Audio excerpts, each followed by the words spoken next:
These little ducklings think the dogs are their moms. The duck mom laid some eggs but soon abandoned them. The owner put the eggs in an incubator, and the ducklings hatched successfully.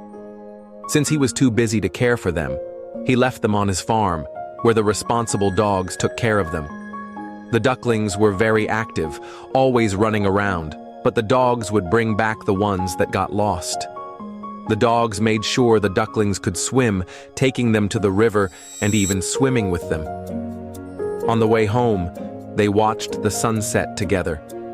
At night, the dogs stopped the ducklings from running off. The dogs even tried to help the ducklings find their real mom, but they got chased away by a rooster when they mistook a chicken for her. When they finally found the duck mom, the ducklings didn't want to leave the dogs. They followed them everywhere and even slept beside them.